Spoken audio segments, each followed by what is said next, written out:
Good afternoon, good day, good morning, how you going? It's Roger Roadside here saying hello.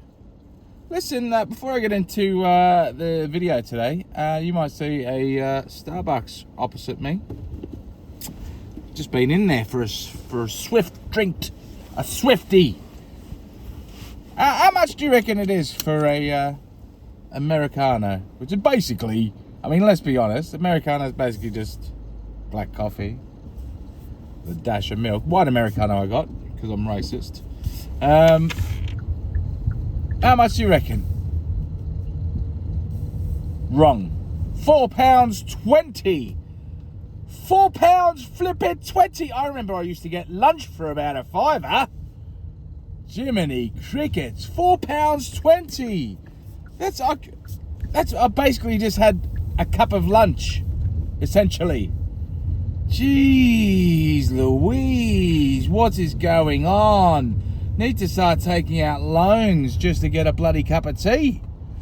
But listen, that's not the reason for the video today. The reason for the video today is thus the drinking restrictions, the toleration, the drinking toleration for driving is being set to be lowered and is going to be in line with that of Scotland, who's had it in place now for a little while now. Haven't seen any improvements, but yet they've had it in place for a little while, and now England is going to be doing the same. And it's the equivalent of being able to have one pint before you drive. Listen, I'll be completely honest with you. I'm not the biggest drinker whatsoever. I know stereotypically Aussies are big drinkers, but you know, that's just racist. But look, don't get me wrong. I do like a drink. I very much like a drink. I just like to have a drink when it's a celebration or it's an event or catching up with mates at a pub. I'm not a big home drinker or anything like that. And I also don't rely on it. You know, I could easily go, I don't know, 5-6 weeks before I even think about having a drink. You know, I like to have a drink when it's warm, and it's just never bloody warm in England. So, yeah, that's where I stand. I mean, for me, these days, it's never really an issue about, you know, drinking and driving, because if I'm brutally honest with you, I just don't drink enough to get myself into that situation. Now, when I was younger, you know, I'll hold my hand up. There was probably times, and look, I can't, you know, Your Honour, I can't remember specifics, but you know, I'd probably be lying if I said categorically that I've ever gotten behind the wheel when I was a lot younger and perhaps been over the limit slightly. Is that possible? Probably. You know, I'm not going to lie. I'm not going to be a hypocrite. But those days are very, very, very, very, very, very far behind me. And don't get me wrong, it wasn't a frequent thing, but it's just, look, when you're young, sometimes you just make some incorrect choices. But don't get me wrong, I never got behind the wheel of a car when I was absolutely inebriated. But look, this is my point. The whole thing about, you know, there's an argument for people saying that this is the government taking away further control and further or imposing further controls on us in society, and also taking away some of our freedoms. And you know what, in some respects I see the point, but for me, I also know, having been out quite a lot, I also know that there's a lot of times where people say that they're okay and they're clearly not okay. You know, I feel fairly confident that, you know, I'm a big guy. I know you can't see me, but I'm a bigger guy, and it takes quite a lot for me to get shellackered. And you know, that being said, it means that, you know, I can have a couple of drinks and still be well within my remit of being able to, you know, critically think and react and all that sort of stuff. However, my partner, who's a lot smaller than me, not like childlike. I mean, that's wrong. I mean, thinner than me, and she hasn't got as much weight as me. She has more than 2 drinks, and she's already begun the process of being lightheaded. So there's different measurements for different people, and so I don't believe that giving people the right to decide whether or not they're okay, and piggybacking off what I was just saying, like, I think that there are a lot of people out there who, the more inebriated they get, the more they think they're okay, when in fact they're not.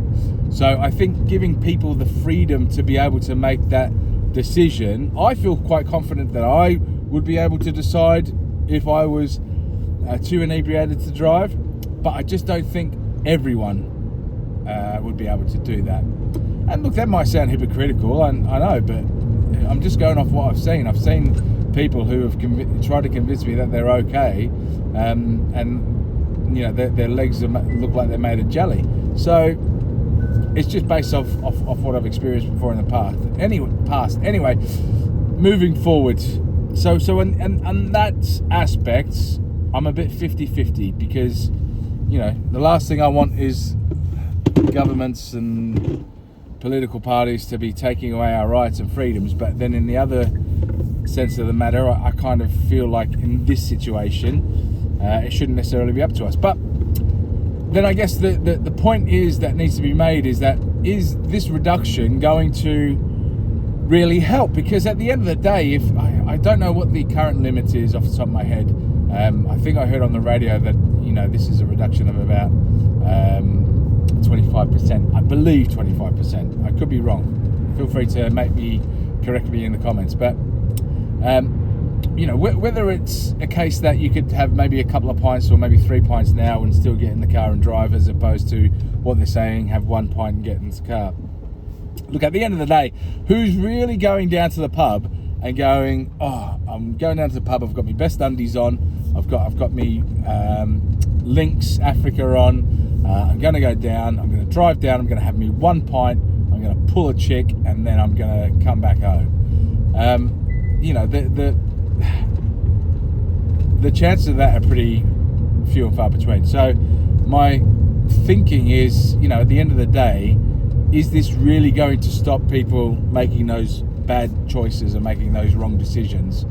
I think if people are going to drink and drive, they're going to drink and drive, regardless of whether they've had 1 pint or 1.5 pints.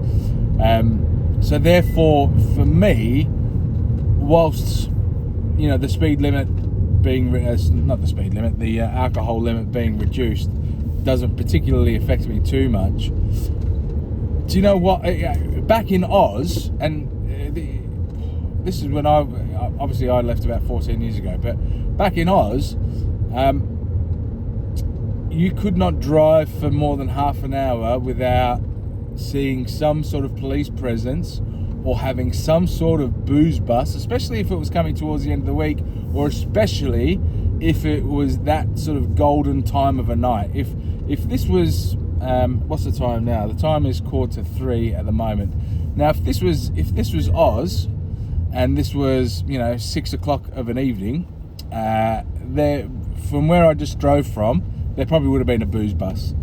And a booze bus is basically a bus where you have a couple of cops standing out the front, and they'll usher as many cars as they've got for officers there, and then they'll do an on-the-spot breath test, and then if you're over the limit, then you'll go into the booze bus and you do an official breath test, and then if you're over the limit from there, you get taken down into the cop shop. Long story short, there is a massive police presence back in Oz. There is a massive deterrence on the streets, which the UK is severely lacking. And for me, you could reduce the alcohol limits down to 0% for all it matters. I don't think it matters much. I personally think that there needs to be more of a police presence. There needs to be more of an indication that even if I haven't, had a drink today, if I drive down and I see that there's a booze bus down here, it just stays in my mind that, if I ever think about drinking and driving, or if I ever thinking about chancing my arm, then there is a very, very, very good chance that I'm either going to be pulled over by a cop or there's going to be a booze bus. So, look, in my opinion, I think rather than this whole reduction of limits, I think more onus should be put on having a presence out there in the public, and especially on the roads. That will cost money, obviously, because that takes a lot of the police force. That takes a lot of personnel to do that. And that's something that the UK just doesn't have. We don't have enough police. We've barely got enough people in the army. And Keir Starmer's already talking about sending people over to Ukraine when everything is safe and no one's fighting anymore. Oh, then we'll send over a truckload of troops. Oh yeah, that's good. But anyway, listen, what are your thoughts? Do you think the reduction of the alcohol limit is too much? Do you think it's a blight against your liberties? Do you think it should just be a 0% limitation? What are your thoughts? I always find it difficult with this type of topic because I especially having a little boy myself, I kind of feel like it's all well and good to sort of say, everyone should be in charge of themselves and be given the ability to make decisions for themselves and stuff like that. But I mean, if anything happened to my little boy and it was on behalf of a drunk driver, I would probably have a different sort of outtake on this, a different opinion. If it's something that you've experienced personally, has that changed your views on the situation?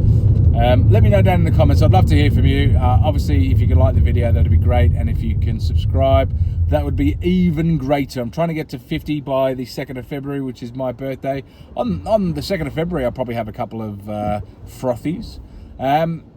But I'm trying to get to 50 so that we can have live conversations, because I can't live stream until I've got 50 friends.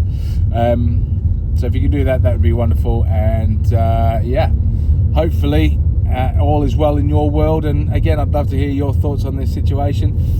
Make sure you get them down in the comments. That's it from Roger Roadside. Love you long time. Ciao. Oh my God, I'm all right. Just played chicken a little bit. All right, bye.